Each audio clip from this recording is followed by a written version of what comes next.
y'all know, I joke around about it and I don't want anybody to think that I'm making light of it, but I do believe that I'm probably partly on the spectrum and I just don't have the patience for certain things.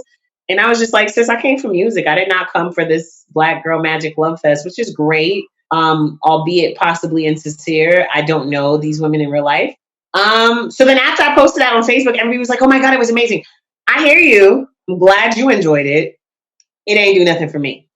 And then it was like, I don't know, 20 comments in 5 minutes, and I turned off notifications on the comments. Apparently, it's a great thread going on over there on my Facebook page.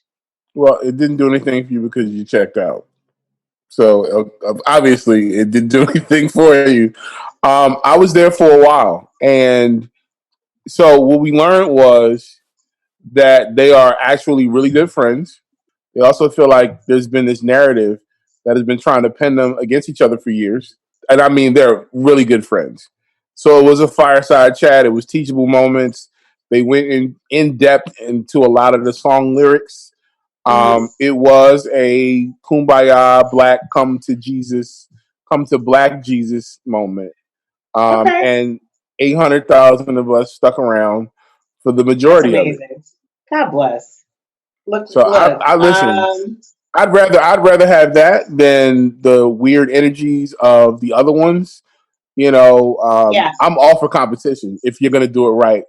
But it was a vibe. It was completely different than anything that happened before, and I'm glad that this one broke records. I did see that. Again, I'm just over the format because maybe for me in my, like again, I'm an analog girl in the digital world. See what I did there?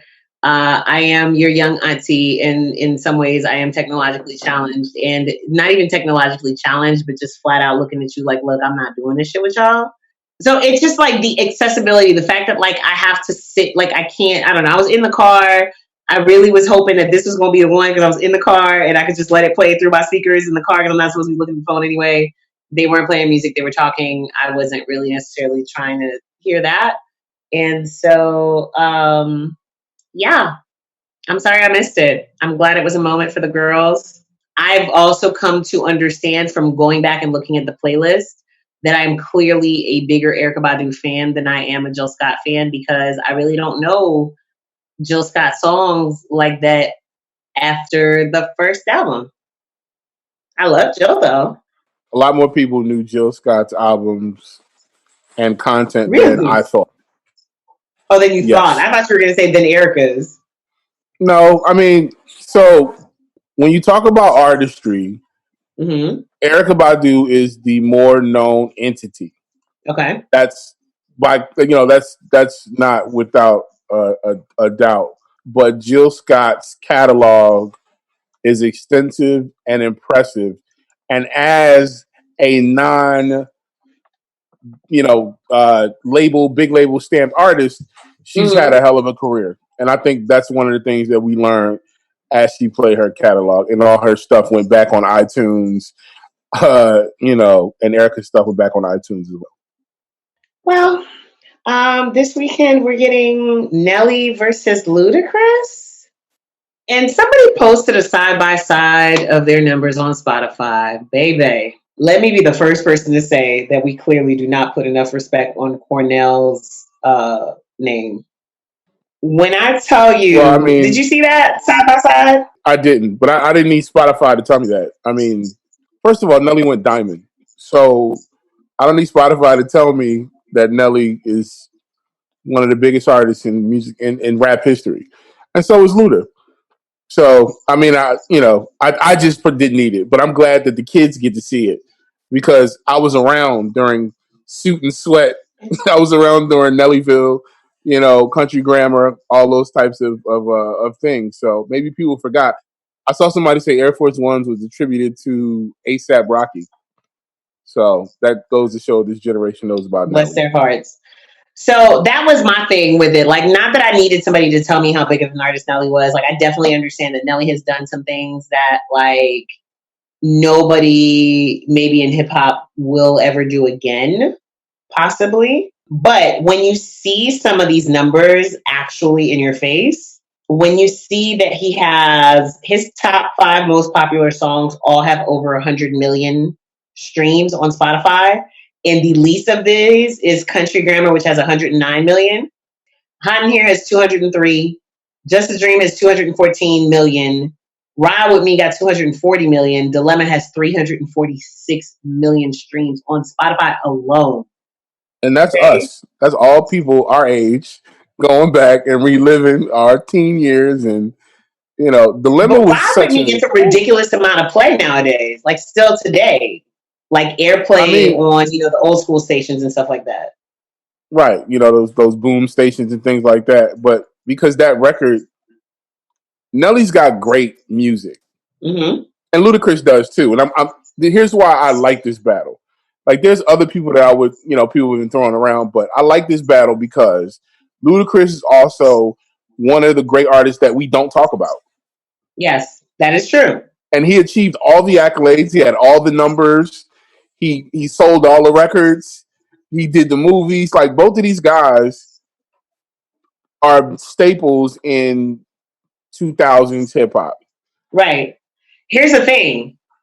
It is the difference between a rap artist who went pop and a super A-list rap artist. It's the difference between 10 million monthly listens in 2020 for Nelly versus 5 million for Ludacris, which isn't little, you know what I'm saying? Considering Ludacris just put out that Sex Beat joint with Lil Jon earlier or late last month, at some point last month. And then we hadn't really heard anything new from Luda probably, I don't know, in 2-3 years. I'm not sure. There's probably something on like a Fast and Furious soundtrack maybe.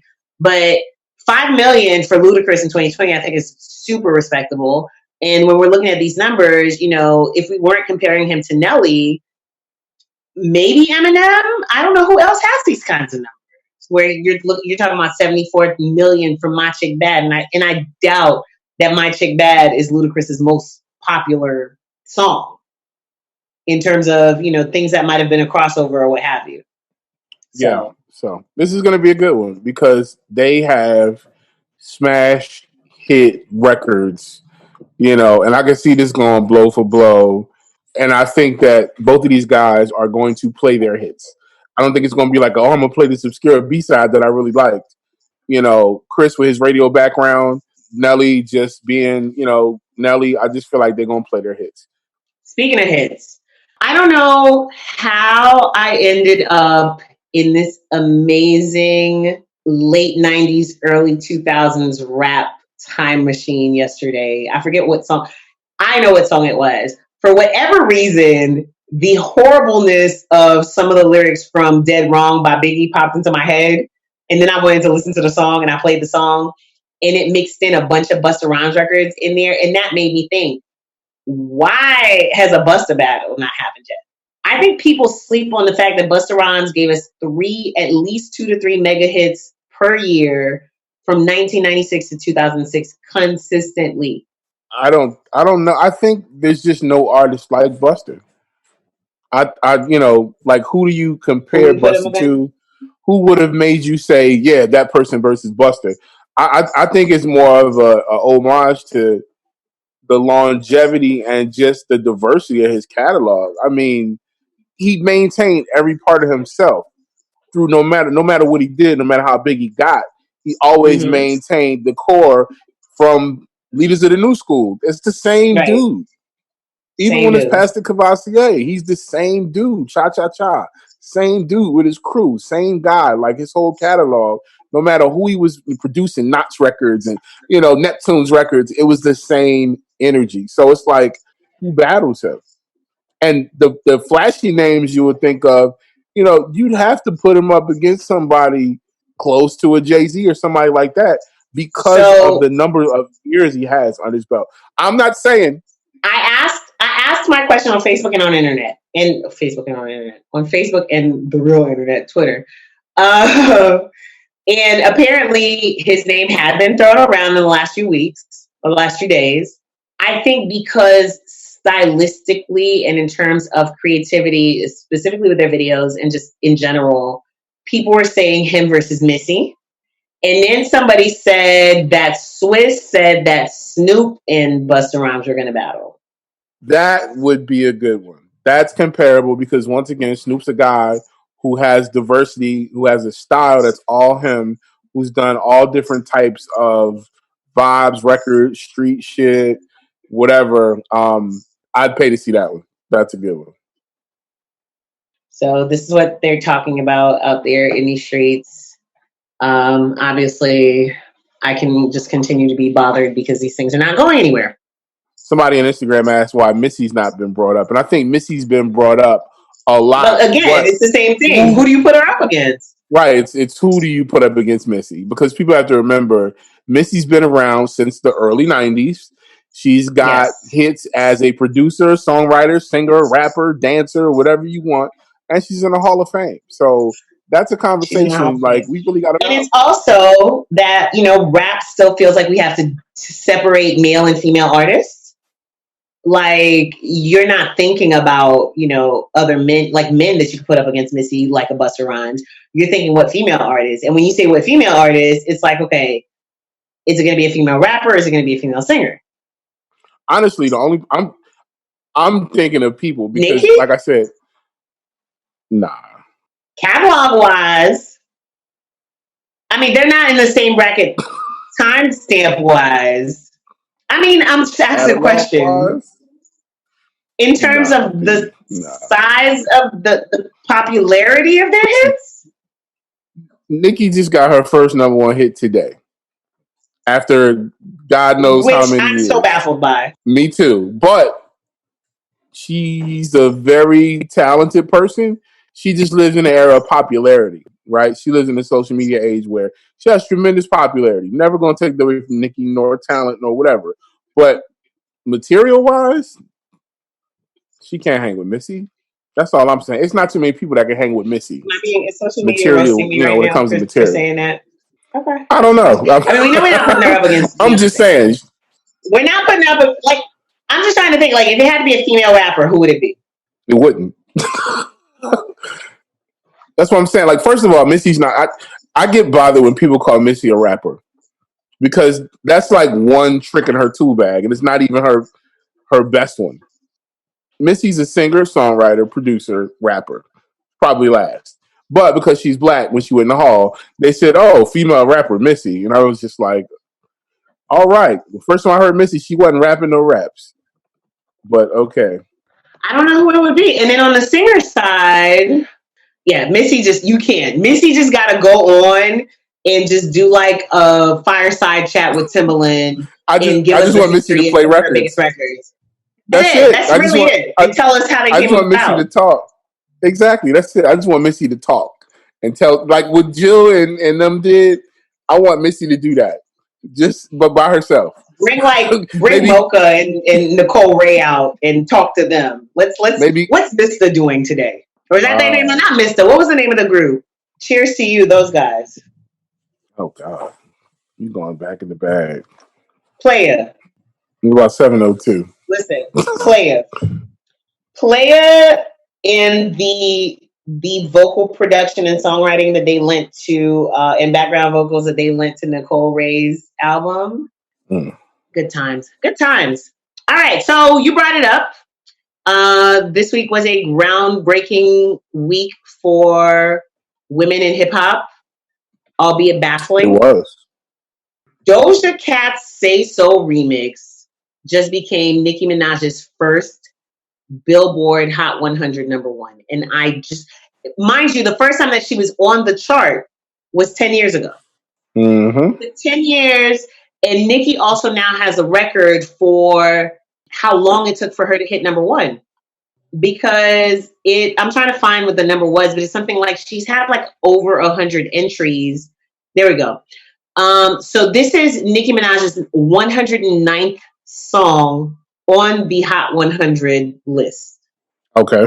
She is that's the longest that a Hot 100 topping artist has had to wait for a first #1. Jesus Christ. Isn't that crazy? That's crazy. Justin Bieber didn't hit #1 on the Hot 100 until his 47th entry, which was What Do You Mean? But yeah, it took 109 entries. Now, mind you, when they count these, they count your records. They also count your guest appearances, which is how this counts as a #1 for Nicki as well.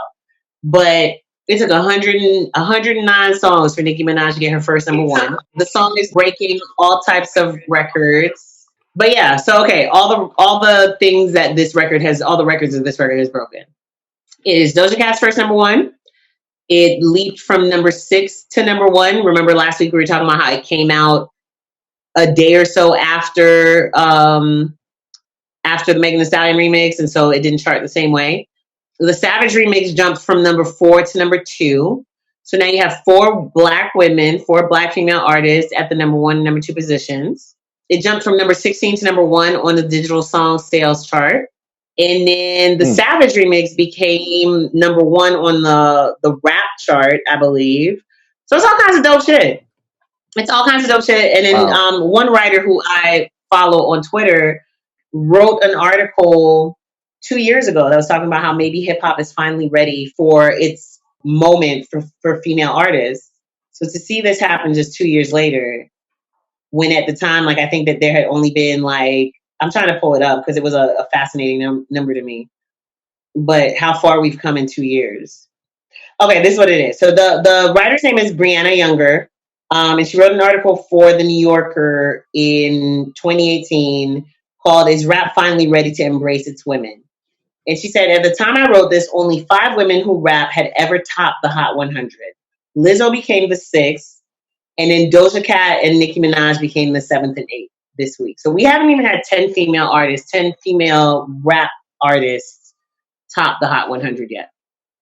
There's still room for you guys to like break barriers and boundaries and records and shit. It's a dope moment. This week we're looking at some interesting possible entries for the Billboard 200 album charts, which is, you know, the album version of the Hot 100 singles. And they're projecting Nav's Good Intentions is going to be number 1. They're expecting it to earn over 80,000 equivalent albums in the week ending May 14th, which is tomorrow on the radio, whatever. Wow.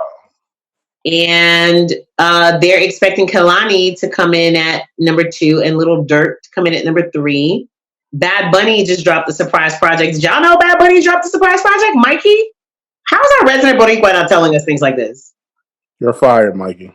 But yeah, Bad Bunny dropped the project last week, and they're expecting that to be number 5. Wait. Bad Bunny dropped the project last week? Yeah, it's called Las que no iban a salir, the ones who weren't going to go out. I didn't hear anything about that one. Well, it's out there, and it's expected to sell 40,000 equivalent units. Wow. Well, I guess you can do that. It came out yesterday. No, it did it. I guess you could do that when you have a built-in audience. Came out May 10th. Wow. That's what the charts are looking like this week.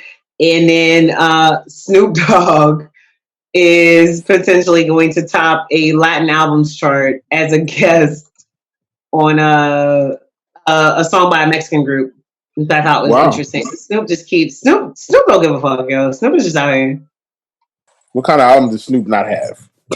Like, what has Snoop not done? He's got lullabies and all kind of stuff. Like, what does Snoop not have? The song is called Que Maldición, which means, you know, what a curse. And it's a song about a love curse. And it's by Banda MS and Snoop Dogg. Snoop's just out here living his life, his best life. I am not mad at it. That's this week's chart news. I feel like there was something else that happened this week that I felt like was important to talk to you guys about. I mean, obviously, we're, you know, coming to you on a Thursday, so there's really nothing that we can tell you or say about how important Andre Harrell was to hip hop music, to R&B music, to hip hop culture that you haven't heard already. We're going to share a clip from the interview that he recently did with the Breakfast Club on our IG page. It's just a clip. I definitely urge you guys to go and watch the whole thing. And if you don't know who Andre Harrell was, like, really is worth studying. Of course, we also lost the legends Betty Wright and Little Richard, both to cancer, if I'm not mistaken. Definitely Little Richard to cancer. Not sure what Betty Wright died of. And I believe they said that Andre Harrell died of heart failure. So, you know, I think, and I posted this on Facebook when we found out about Andre Harrell and Little Richard, that it's as much as we talk about injustice and violence and the coronavirus and all the other things in the world, that it's really, really important for us to talk about legacy. And it's really, really important for us to talk about people who have created a legacy by being unapologetically themselves. And I don't think that we can say that about more about anybody than we can about Little Richard and about Andre Harrell in their own rights. So great debt of gratitude to both of those gentlemen for all that they have contributed to the culture and for allowing us to, be able to do the things that we do. Ghetto Fabulous led to Bujetto, which led to Sophista Ratchet. And who would I be without any of those things? So, yeah, you guys, this would be the part of the show where we could promote and advertise your things.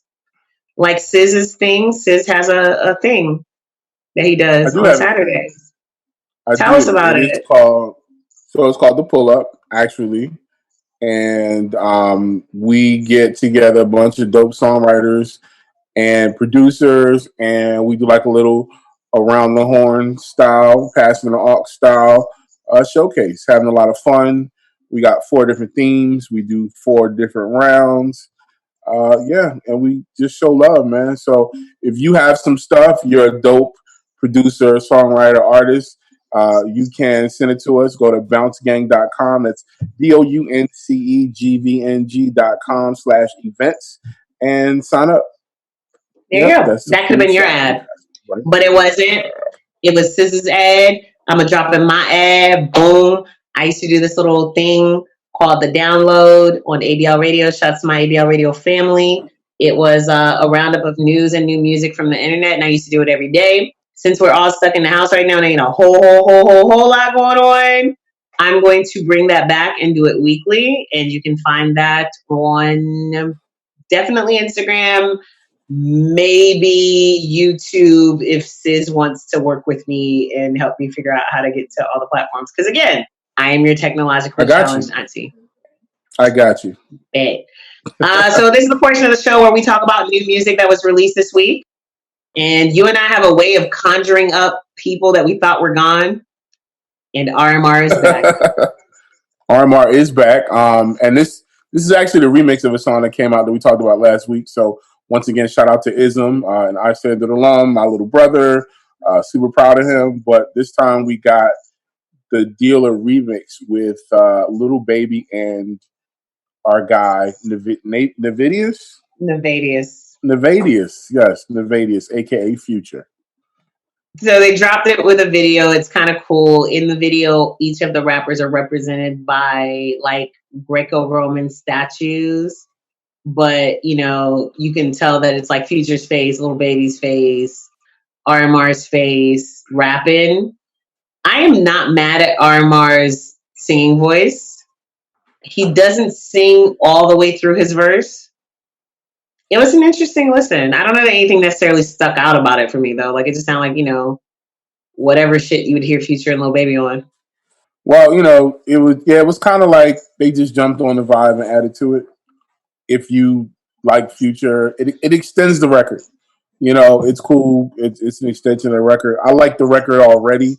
I think people like the record as is. So having somebody, Little Baby, and Future's caliber jump on it just further solidifies that RMR is not going nowhere. Has some money behind him. He's not going anywhere. Whatever it takes, guys. Whatever it takes. We've talked about me and this Buju Banton project that I keep getting less and less excited about, yeah? Well, he dropped a new joint called Memories with John Legend. I'm still not excited. You didn't like it? I'm not excited. I didn't. I didn't. I liked it. And I'm fine with people not liking. I'm fine with things not working for me. It's a Buju project. When it drops, I'm still gonna stream the whole thing, probably more than once. A few bops will probably get added to some playlist somewhere. Buju is good for giving us. Buju's good for giving us a nice like reggae inspirational anthem. Buju Banton is the first person I heard that was not a gospel artist sing the Lord's Prayer on a record, and we listened to it. So I'm here for anything that Buju does, but I'm also not here for most things that John Legend does. So it's kind of where that split happened for me. I I didn't have a problem with the record. It's different. Like I feel like every Buju record I've heard so far, like none of them are really Buju yet. That's my problem. That's exactly it. That's exactly what it is. I feel like I haven't heard it yet. Meanwhile, he's on Instagram talking cold cash about, how the government of Jamaica doesn't seem to be for the people and how they're handling this COVID thing. And, he's being what you would expect Buju to be, but it's just not translating on the record to me yet. Oh, there you go. So I've clearly been under a rock and didn't understand that Lloyd Banks and 50 Cent had beef. I think it kind of came out. It kind of came to light. Did you know this? We figured out that he was no longer on the label. On a Cold Summers joint, which is Lloyd Banks rapping over Fabulous's beat. Like the first minute of the song is him talking about how he was humbled and he played it back and he had nothing but love and he was more dedicated to family and his whole career he was downplayed. I'm like, wow. I had no idea. Don't know what's spurring this new cycle of music though. Do you? Like, no. Did he get a new deal somewhere or something? I mean, the biggest problem is like that people have nothing else to do. So if you're a rapper, people are making music and putting it out. All the it's a bunch of names that we've heard in the last few weeks too that we're just like, really? Like, really? And Lloyd Banks is one of them. We got a new Mano joint this week called Hold You Down, which is over that Soon You'll Understand / the same beat that Alchemist used. Mano gave me in the first minute, just a minute of like, thank you for writing me while I was in prison. And I just couldn't. Who else we had just pop up like in the last few days that it was just like, where have you been and why are you back? Who was it that like gave us, this is the first week that he hasn't given us something. I don't remember who it was. But anyway, this is what's happening right now. DJ Muggs got a new record out. E40 just dropped the album. Too Short just dropped the project. Too Short and E40 made an appearance on Chris Brown and Slim Thug's project. Like Tech from Smith and Wesson just dropped the project. Dad rap back. So yeah, shout out to Drawzilla. He was on the pull up a couple weeks ago. He played a couple of the records. He produced 2 records from that Tech project. I think it's called we talked about it a little bit. It's called The Pandemic. Mm-hmm. Yeah, that's a popular title these days. Clearly. What else would we call albums that come out during the pandemic? Speaking of which, Young Dolph on week 9 of the pandemic just came up with his COVID-19 entry. It's called Sunshine. I was listening to the song, not watching the video, but it sounded like he was taping it while he was at home with his kids and his girl. And I just don't understand why we're getting this video on week 9. No say. It's fine. Brockhampton got a new joint out called NST. They actually have 2 new joints out. I missed one of them, but the NST joint I really, really fuck with. Brockhampton is so baffling to me because unlike what's the crew out of Cali? Sid and them guys. The Internet. No. But they're part. Aren't they part of Odd Future? Odd Future. Well, Odd Future was the first thing, but that's over. You said what? Odd Future was the first thing, but that's been gone for a while. But even when Odd Future was a thing, we knew the names of individual people within Odd Future. We did. I could not tell you any individual member of Brockhampton. I couldn't, but maybe some of the younger kids could. That's why that fascinated me because anytime that you hear something from Brockhampton, like you never really know what to expect. But this NST joint, that worked very well for me. And we didn't even listen to much of it. Like we listened to like a minute. And in that first minute, we got like 2 or 3 different artists, cohesive way. So y'all go check that out. And Migos back? Are they dropping a new project? Don't know if they're dropping a new project, but they're definitely back with a single. Okay. And guess who the best rapper on the single was? Takeoff. Listen, y'all disrespected my man Takeoff, and we're going to have to talk about this. Okay? Again. Again, Takeoff is because it was like affirmation. Like I said, oh, it's a new Migos song, just in time for the conversation about who's the best member of Migos. The funny thing was, everybody on my Facebook was like, "Duh." Right.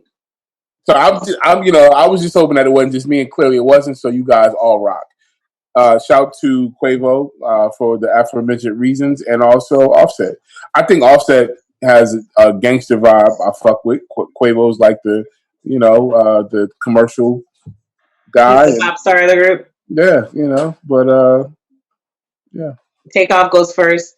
I was confused because like all three of them had spit verses by minute 2, by the end of minute 2. They did. And then, they just have a long extended hook section. Right, because the song is almost 4 minutes long and everybody had already wrapped their parts by the end of the second minute. So I don't understand how these kids do things. I do like with their video and also with Cam just dropped the video for Medellin off of his Purple Haze 2 project. I like the fact that now we're starting to get some of the things maybe that people had taped before everybody kind of went into lockdown, and that they were maybe hoping to hold on to until after the lockdown, and now they're realizing that like that may not be until July or August for some people. Right. And so they're putting stuff out. Because Cam's new video was actually shot in Medellin at Pablo Escobar's mansion. Naturally. Killer. Who else do we have this week? Oh, Daniel Caesar's back. Did you realize that Daniel Caesar was gone to begin with? I just knew people didn't like Daniel Caesar for some reason. Well, what happened was that Daniel Caesar's primary fan base is also the most active part of cancel culture Twitter. So once they stopped fucking with him because he said something about... Is this Shea Butter Lotion Twitter? Yes. This is Shea Butter Baby Twitter, 100%. This is Shea Butter Coconut Oil Twitter, 1,000%. AKA biggest hypocrites on the planet Twitter. I got it. Listen. Cool. That's not for me. I love them. I have lots of friends in that world. Same. People think I'm in that world because of my hair. And then they get to know me. And it's disappointing. And then they find out that I didn't watch a live with Erykah Badu and Jill Scott in their 50s. How dare you? Like, but Ty, you have natural hair and you wear glasses. What do you mean? And you write poetry. What do you mean? You ain't watch that shit. But anyway. So that's what happened to Daniel Caesar. Like, he pissed off the people that wanted to cancel him are his exact fan base. And so when he dropped his last album, it went double wood. And so he just released 2 joints as part of Spotify's singles series. One is called Made to Fall in Love, which has this really dope little reggae vibe to it. And the other one is a live version of Cyanide, which was actually on that project that he dropped in December that nobody paid attention to. It is actually a bop. It's making me want to go back and listen to the album. I remember the whole cancel situation, and it's unfortunate because he's put out some decent music. We covered his last project, but you got to know where your bread is buttered. That's all I can say. You got to know what to say on the internet and what to say off the internet. You got to know what goes in the group chat and what doesn't have a trace at all. Some shit you can only talk about. You can't leave no actual evidence that you said some of these things. Gotta do better. All right, so on to last week's releases. Again, if you head over to iStandardProducers.com, you'll find the most extensive breakdown of album credits, starting with Nav's Good Intentions, which actually did not drop on Friday, it dropped on Thursday. And this is his 3rd album. I mean, that's what the site says. I'm very baffled by that. That he has 3 albums already, or? Yeah, that he has 3 albums already. So a lot of people put out stuff and they just call it other things. Like, I put this thing out, but it's a mixtape. Oh, I put this thing out, it's an EP. Oh, I put this thing out, it's a street album. That's not why it surprised me. Like, I know we've been talking about Nav for a minute, but like I can't recall hearing anybody talk about a Nav project. So we covered, I think it was Bad Intentions. Oh, that's cute. Maybe that's why this title looked like it was a familiar. Yeah, I was like, oh, is this like I don't know, like, is this a special edition something? Yeah. So the album, he's got appearances from Lil Durk, Don Toliver, Thugger, Travis Scott, Future, Gunna, Uzi, and the late Pop Smoke. He called in all the favors. Production from Cardo, DJ Mustard, himself, Wallace Lane, and a bunch of other dope people. The homie B Corn, Wheezy. So I mean, you would think like this is instant, straight to the top of the charts. Good Lord, 18 songs? Apparently it is. 18 tracks on this project? 18 tracks. Oh, fucking what? Sorry. I'm sure they're great now. Nav is dope. You know, I wonder like who does Nav make music for? Right, because everything that I've heard recently sounded like Atlanta rap, and it was very confusing to me. But Nav has kind of always sounded like that to me. I mean, Has he? yeah. Most of the stuff that I heard from it's been in the trap rap category. So it's like, okay, I get it. You're like the gangster Arab dude in Canada, but like, who listens to that? Is it other Arab gangster dudes? Like, it's not the same French Montana audience because French Montana appeals more to Americans. I'm just wondering, like, is it Canadians listening to Nav? Like, who listens to Nav? And it's not that I don't think Nav is good. It's just I don't really hear him. You know what I'm saying? Like, living in Atlanta, like, where have you been the last time somebody's playing a Nav record? Never. No. No. Probably an ass show. There you go. Or like an A3C show. You know what I mean? Like right. Like ahead of an A3C show, you might hear some Nav stuff. I also don't think that I would know it was Nav if I heard it. You know what I'm saying? Like, I feel like at some point I was somewhere and a Nav song came on and I only knew it was him because like I, did the little Google like identify the song thing and it told me it was Nav. I feel like I get him mixed up with somebody else, and I can't remember who it is. But is it Russ? Another Canadian. Who is it? Who is it? Russ? No, because Russ. I mean, it's another like Arab dude. Russ is just Russ. Oh yeah, sorry. We just found out that Russ is just Italian. Just Italian. So, I mean, I always thought that's what he was. Like but I know Nav's big thing is I'm an Arab dude, kind of like Oz, the producer. That's it's an important thing to them. You know what? I did know Nav had a project out previously because I feel like I talked about it back when I used to do my show. So yeah. Yeah, so shout to Nav, man. I'm just trying to figure out, like, there's so much music coming out. I'm just trying to figure out where people fit. Like, how are the labels pitching them? I know he's affiliated with a lot of people in Canada, Drake, and all these guys or whatever. But I'm just trying to figure out, like, where should I, as a fan, be interested? Are Nav fans Logic fans? That's so weird. I don't see why. I'm just curious. I mean, maybe they overlap, but Logic is a completely different guy. It's like the better question is shit off of light skinned motherfuckers with similar haircuts. light skinned nigga with a Caesar wrap. Ambiguous ethnic people. My friend calls them suspicious mulattoes. It's like the guy, I can't remember his name, the actor, and he plays a bunch of roles where he's like Latino. Daniel Sunjata. But Sunjata. Wait, is it that guy? I'm thinking the guy I'm thinking of. He was on Sex and the City. He was on like a bunch of different things. He's been a light-skinned black man. He's been a Latino man. He's been a bunch of different things. Is he like indigenous? Like he's Maori or something like that? Maybe you might be talking about somebody different. Because this guy, it ended up being that like he was adopted and he's mix of a whole bunch of different things, but not one of them is black in any way, shape, or form. Maybe Cliff Curtis. I'm talking about Cliff Curtis. Okay, I'm about to look up and see who that is. So when you see Cliff Curtis, you're gonna be like, yo, this dude is in all kinds of movies, playing the hood like OG Latino guy, the gang member. Like he was in, I think he was in Gang Related. Yeah, Cliff Curtis. He's played so many roles. He's from New Zealand. He played in Training Day. He was in Live Free or Die Hard. Like, but he's always playing like the Spanish dude. Always. That hold on. What's his name? Cliff Curtis? Cliff Curtis. Yeah. Ambiguous. So, funny story, right? Yeah. Okay. Yeah, see? That guy. So, everybody out there is Googling him with us. Yeah, y'all know Cliff Curtis. His name is mad, like British. Clifford Vivian Devon Curtis. Like, it was wild because, like, he can play all these roles. Like, light-skinned OG, the uncle. So, we have a lot of those in hip-hop, too. Real quick, funny story, man. My homegirl is light-skinned black, and she's also from the same town where Ahmaud Arbery was murdered. And some racist went on her Facebook page under her video and said, "You don't even look black.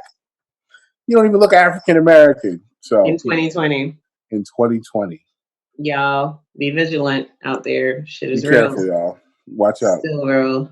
Hey, shout out to my guy right here, Joe Exotic. No, we're not shouting. Have seen the latest Netflix special.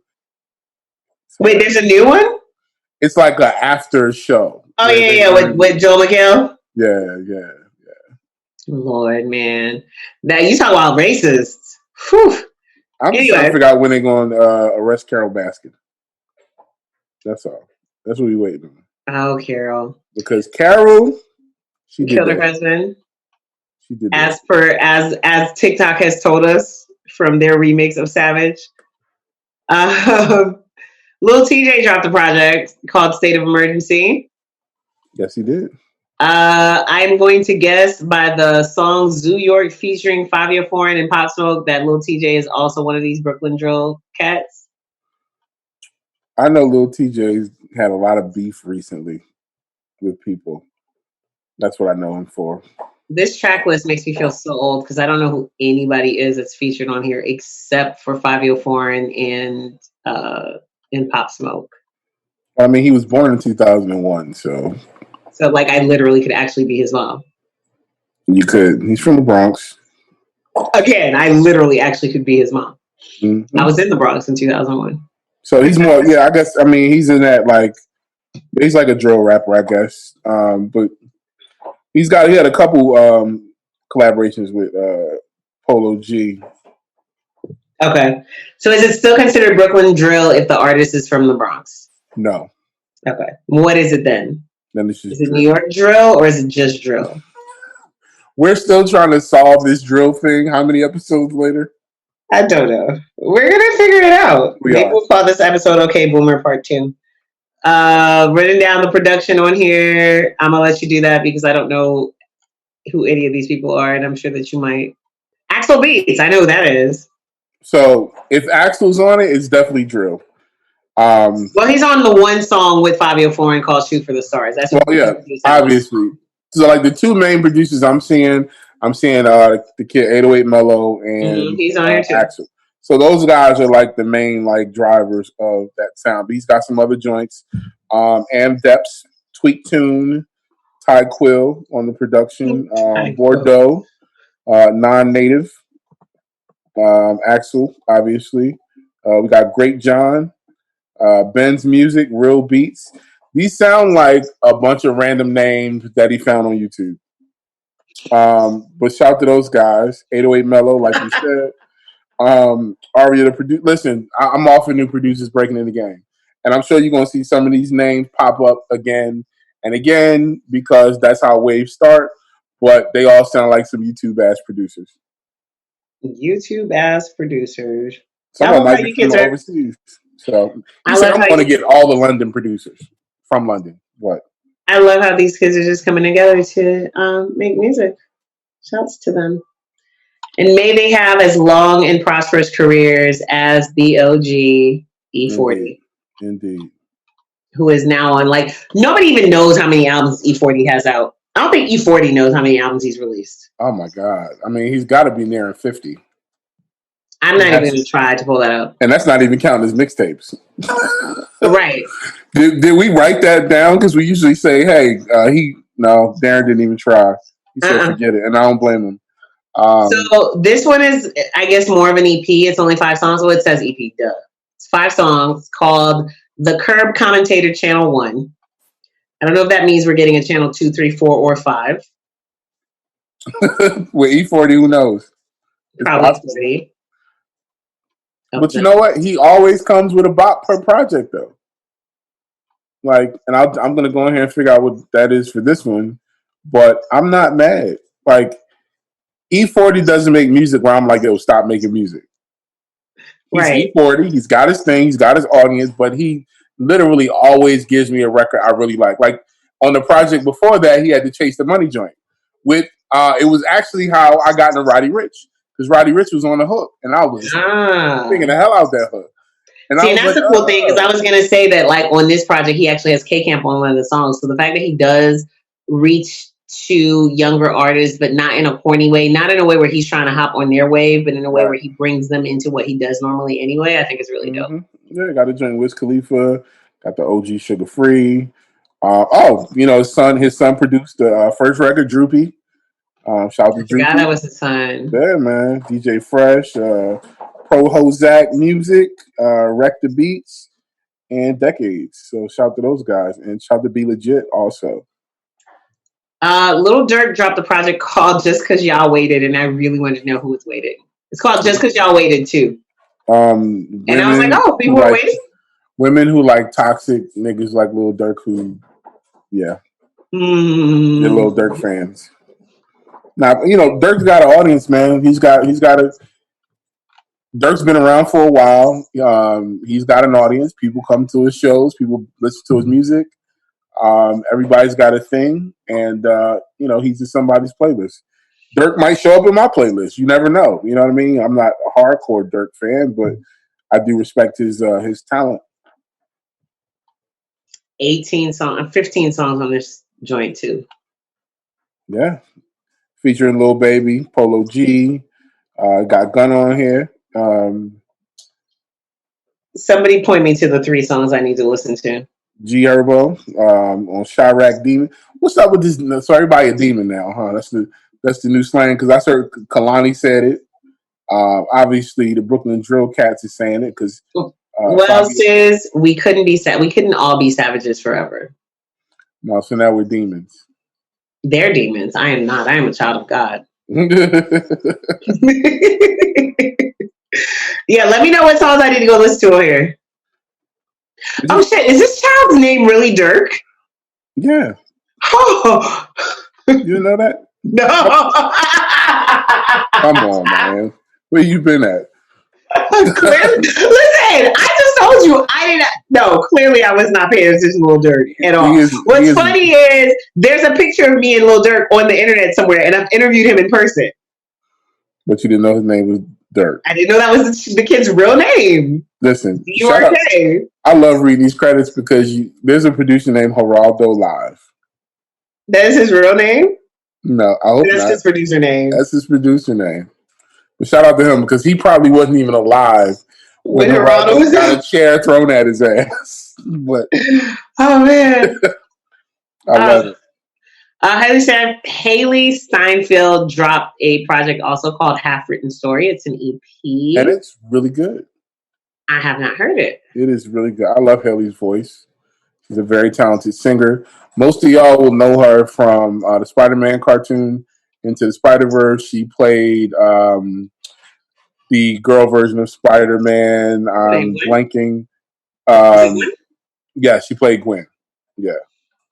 So she voiced Gwen, rather. So that's how most people probably know. Yeah, but it's a really good project. I would definitely say take a listen. It's a quick project. It's only 5 tracks. 5 tracks, yeah. Mm-hmm. So I did it in one sitting, and it was pleasant. So Khelani. Hey. Khelani has a project called It Was Good Until It Wasn't. And the project is good. It's really good. It's really good. Even for my old cynical, like, sis, really, are we gonna cry about the same toxic nigga over and over again? And I heard the first song. The first song is called Toxic. And we've heard, that was the first single that she put out. We've all heard it. We know who it's about. When I was listening to Toxic, I was like, yeah, she's going back. Listen, let's just be clear. She knows she's trying to convince herself on the first record that she's not going back, but we all know she's going back. And by the end of the project, what was she doing? Going back. Going back. Took her ass right back. It's a really well produced project, not just saying the production, like the beats, but also just the vocal production on this project. Really, really good. Like, again, the subject matter doesn't appeal to me personally at my current point at this big age in my life, but it's a really good album. And we somewhere will have a whole section dedicated to that album. But real quick, I just wanted to shout out Jahan Sweet. I wanted to shout out Pop and Oak. There are a lot of other producers involved with this project, but those three kind of were the backbone of the sound. The sound is amazing. Yeah. It's a dope project, man. You know, my favorite is Jhené Aiko, the duet. Change Your Life. And the James Blake record. I had to say that James Blake record is a whole movement. You know, shout out to James Blake. It is. It's a really, really good project. So make sure you're in the right mental space when you listen to it. Listen, if you are teetering between going back to a toxic relationship, don't listen to this project. Listen to it after you've made up your mind. Whichever way you decide, this project will reinforce that. If you decide, fuck that, I don't want this toxic shit anymore, there's music on there for that. If you decide, but he really loves me and I can't leave this nigga alone, then there's some songs for that there as well. Also, shout out to Nisha. Nisha Charles definitely wrote her ass off on a few of these records. This song is going to break social distancing for some people. Some of y'all are going to hear this, and y'all going to catch COVID-19. I'm sorry, y'all going to listen. No, this is the album for the niggas that have not been distancing. Period. Like they've seen each other at least once a month since this whole shit started. Look, yo, shout them out. Look, I was in the Uber, and the Uber homie was like, "Yeah, I've had a couple of creeps. You know, I've been dropping off some creep passengers. So y'all out there, y'all think it's a joke, man? Don't let Khelani get you in trouble." In addition to James Blake and Jhené Aiko, the project also features Tory Lanez. It features Lucky Day. It features Masego, and then Ty Dolla Sign lends some background vocals to one of the joints, actually to the first joint, Toxic. Again, I can't say enough about the vocal production on this project. Like, it's really, really well done. And even, you know, Khelani, what I really like is the subject matter is uniform, but the songs don't sound the same at all. Like, it's a good variety of music on there. Nothing, ain't no club box though, which y'all know I lived for one of those. I didn't get any of that from this project. This is all break up to make up music. And you were really not happy with the fact that there's a song with club in the title that you thought somehow, I don't even know how you did, but you thought it was going to be a club song. Listen, Masego gives us enough of these like borderline drum and bassy, like Chicago house-ish records that I figured this was gonna be our, you know, freaking dress, just fuck 'em girl, like me and my girls going out tonight record. It wasn't that at all. Nope, and I didn't think that at all. I knew that sax was going to come in and it was going to be melancholy, and because it's called Hate the Club? Yes. Yeah. So, but to give y'all an idea of like what this project is like, it's called Hate the Club. And the hook says something like, I hate the club. I really only came here because I knew you were going to be here. And maybe after I have a drink or two, I'll get up the nerve to come talk to you. What? COVID-19. Stay home, sis. Social distancing. Stay home. It ain't worth it. But now, real talk, great project. Salute to Khelani on this, to all the people involved. You'll have to pay attention. Like, even when you look at the credits that we have on the site, there are some samples. They're not listed as what's sampled per se, but if you pay attention, you'll catch it. Super well done. Super well done. Shout out to Denise Dion in the credits. She says she loves that project. We do too. We also had one. So Larry June and Cardo dropped an EP called Cruise USA. Mm-hmm. And for those who remember, Cruise USA was one of the most popular games in the arcade. Is that what that's from? Cruising USA. Um, Ready, go. a lot of very R&B ish beats. It was wavy. It really had like for me it sounded like Cushion OJ ish. Like it sounded like something I would hear Wiz on. And it was dope because Larry doesn't sound like Wiz. He brought his own energy and flavor to it. Mm-hmm. You know what I'm saying? So but that was kind of like that Cardo. You know, Cardo's got a lot of bags. But yeah, this joint it had chords, it was melodic, like and still being trap. And I think that's a lot of what we know Cardo for as well. So y'all go check that out. And then last but not least, Deante Hitchcock dropped a new project today called, or yesterday, if you're listening to the show on Thursday, and it's called Better. And from what we could tell on the credits, it looks like Deante produced all the songs. I tried to text him to confirm, verify that. Haven't heard back yet, but it looks like he produced every single whole thing, huh? The whole thing. And from what we've heard so far, because again, it dropped today, we didn't realize it dropped, so we didn't get a chance to really go through the whole thing. We're definitely going to review it on the site probably by Friday. You'll find that in the chopping block section of iStandardProducers.com. But it is, from what we heard, very like good beats. It's, you know, Deante Hitchcock linking up with some other young MCs from the South who have a lot to say without necessarily falling into a particular box or sounding like what people would expect Atlanta artists to sound like. Young Nudie is on there. JID is on there. He has a song that features Miguel and Saint Beauty. He has a joint on there with Black. So, you know, a lot of sound like some heat to me. I'm excited. I fuck with Deante the long way, so I can't wait to actually get into this project and listen to it. Word. I don't know what's happening. My computer's doing weird things. All right, you guys. Just want to take this moment while we figure out what my computer's life is about to remind you once again that, you know, this is a platform that is sustained by advertising, and we would love to help you get the word out about your products, events, releases, services. You know, in a minute we might start opening this up to what was that shit? Missed opportunities.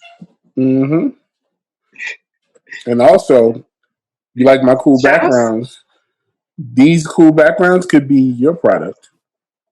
They could be your product. Instead of Roseanne's living room. My flag is back there because it is May, and May is Haitian Heritage Month, and May 18th is Flag Day, so it's coming up soon. And I'm always representing for my people, so you see it back there. All right, let's get into this week's new releases. According to the internet, Future's back on Friday. He has a new project called High Off Life. Jesus. 21 tracks. Oh, boy. Adios mio. Features from Drake, Travis Scott, Lil Uzi Vert, and more. DJ Esco is the executive producer.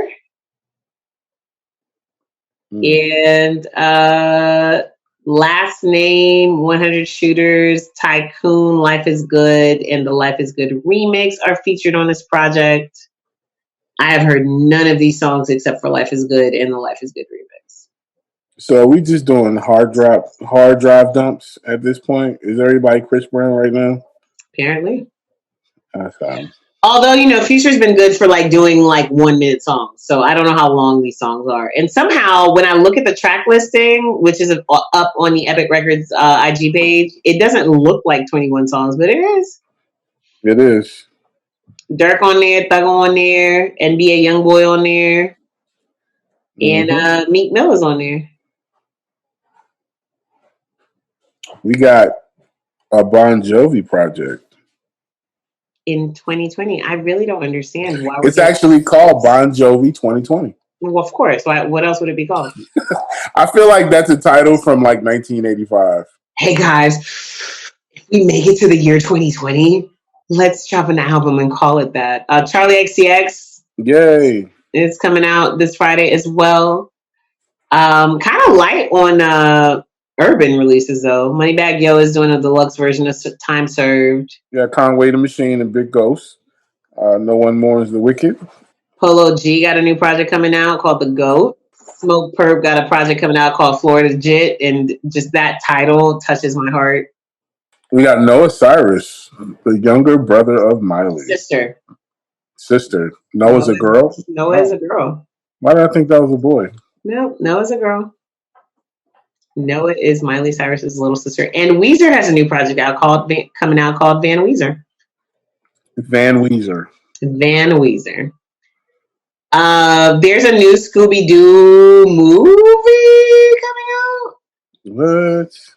And so that soundtrack comes out on Friday. And the only reason why this is even remotely on my radar is because the girl, what's her name? Jalea, who came up with the lottery dance. The Renegade, yeah. Mm-hmm. They brought her on to do like a little thing with Scooby, like with the Scooby character. She made up a dance for one of their promos. Nice. For the movie. And that just made my heart. So, like, what's it coming out on? What, the project? No, the movie. That's a very good question. I'm assuming streaming. Okay, Scoob is what it's called. All caps, exclamation point. It's the first full-length animated Scooby-Doo adventure for the big screen. It was supposed to be for the big screen. It's coming out this Friday. And I'm trying to see where. They all look brand new, like it's a fresh new design for it. And again, it's set for digital release. Jesus, why is it so hard for me to actually find the information that I want? Okay, so probably like Amazon and all those little places. Yeah, it looks like they're going to do the same thing they did with Trolls and basically drop it for $20 on everything. Okay, cool. See you on Cody. Which means I won't be watching it until it's available for less than that. I'm sorry, you guys. $20 to sit at my house, bro. I ain't got no reclining chairs. I don't want to pay $20. I don't want to pay $20 to watch some shit in my house. I'll be in here. I'll watch Onward with the kids, so we'll be watching Scoob. You have children. You spending that $20 makes a little bit more sense, and you know that if you took all your kids to the movie theater, it would come out to more than $20. Jesus Christ! I don't even want to talk about my movie bills because I know that you're the dad that only wants to go see shit in like IMAX. My kids have champagne taste. Of course they do.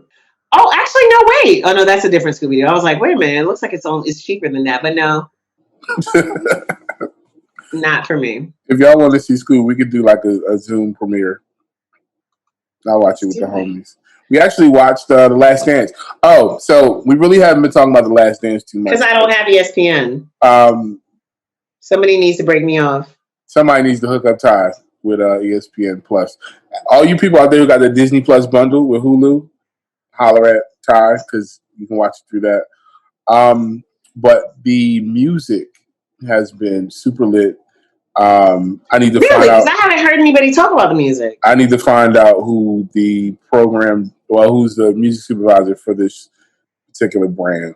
A lot of different vibes coming up. So definitely check that out if you haven't. Is there anything that stands out off the top of your head that's on there? No, I mean they played Public Enemy. They played a bunch of different joints. Like it was like because each story is told in a different time period. So like you got like Spike Lee and the whole Mars Blackman joint. They played like Tribe and all different kinds of stuff.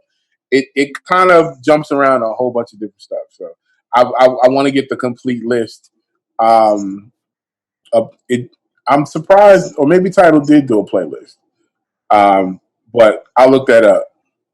A playlist is definitely necessary because they've been playing some jams. If you haven't, because a lot of people, they show like the recaps of the episodes before the new ones. So this Sunday, I think are the final two. So somebody hooked me up before Sunday. And shout out to Michael Jordan for just being petty as fuck. Yo, this is what I keep hearing, that Jordan is low-key a sociopath. When he is. Bro, listen. This guy is using this as the opportunity to trash everybody, including his own teammates. Scotty's not happy today. They said Scottie Pippen's not happy with his portrayal. Yeah, he played you like the sidekick, the guy who, was too dumb to sign a contract. And, it's just, he's come at everybody. And everybody's on the defense. Charles Barkley. I saw he was mad. This guy laughed at Gary Payton. Because first of all, you interviewed Gary Payton. Let's set the tone. This is Michael Jordan's documentary. Okay.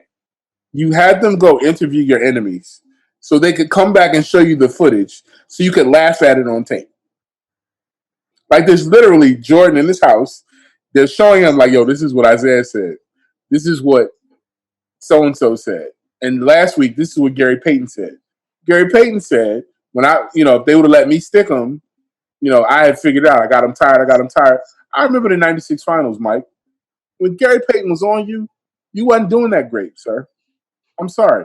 And he didn't really get to stick you completely until game 4, I believe, which they won. They won the elimination game. They, whatever the case may be. But that's neither here nor there. The point is, Jordan took the footage, was watching it on an iPad as he was saying it, and bust out laughing.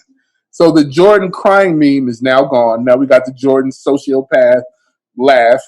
I've seen that. I didn't know what it was about. He is the king of petty, man. And listen, Mike says some real shit. He said it takes a certain personality to win. And y'all wouldn't know because y'all haven't won shit. And that's not verbatim, but that's pretty much what he said.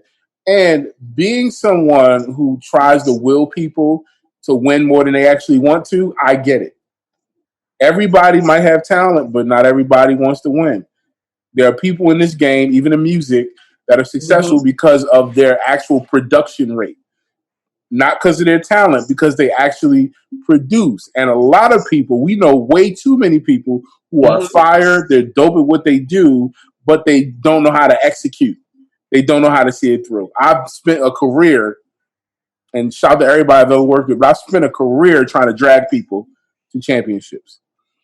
And we have a lot of people that we talk about all the time. Like, why aren't they bigger? Why aren't they further along? Why aren't more people talking about them? We say that shit all the time. I'm going to do a Michael Jordan type documentary on all you motherfuckers. And I'm going to laugh because I tried to make y'all winners. Lord. But you want to be Gary Payton. Just kidding. That's everything we have for you guys this week. That's it. Y'all. Hey, man. I feel like this is shorter than usual. Am I delusional? No, we're right about it's a little bit, but I just want to thank everybody for tuning in with us. This is an experimental live. It's our first time. We'll make sure that all the kinks are ironed out. Thank y'all for hanging us. We'll let you know ahead of time that we're doing this. Next time. So you know when to tune in. But yeah, Chopping Block, episode 19, we're done. No, because we haven't signed out the show properly yet. Oh, no, I didn't mean that. I didn't mean like we're done. Yeah, you know how we do. Once again, this is the Chopping Block podcast. This is the audio iteration of our credit check feature on iStandardProducers.com, which is the most extensive listing of album credits that you will find on the internet, as well as the Chopping Block, our track-by-track album review that we do on the site, which is officially back this week. You can catch us on all podcast platforms, new at 3 p.m. Eastern every Thursday. And he is at Scissor215 on all platforms. And I'm not really in prison. Is that what that background is? I thought it was an office. No, look at my. Hold on, let me show you my toilet. My little toilet right there. I saw that. There's my bunk right there. You know what I'm saying? My little window. I thought it was supposed to be a cubicle. I get my sunlight. You know what I'm saying? Yeah. And she is at St. Boogie on everything except Facebook. And don't look up her or me on Facebook. Stop sending me friend requests, y'all. Let me put an asterisk on that. If you go send me a blind friend request on Facebook, at least introduce yourself and tell me why the fuck you want to come to my house. Because Facebook is like my living room. You know why? Because y'all want to join my timeline and argue with my mama, and we gonna have to fight in real life. Oh yeah, no. That's what I'm saying. Listen, y'all listen. You got opinions, that's cool. But if we know each other in the music space, let's keep it in the music space. I got a fan page over there you can interact with. If we have more than 20 music industry people in common and I don't actually know your face, I'm not adding you. So there's that. But, Twitter, IG, wide open. My dog has an Instagram page. Y'all can go follow Kiko Be Chillin'. Your dog got an Instagram already? Yes, because Kiko, we're trying to figure out how to do this, but I think Kiko is going to be a celebrity dog influencer on Instagram. She's going to be shade room for celebrity dogs. One of my favorite dogs to follow is No Malice's dog, Abraham. There we go. What's his name? Abraham. I'm about to go find that.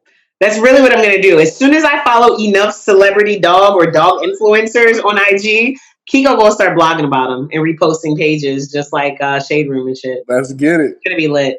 Anyway, the podcast is at the Chop Block. Oh my God.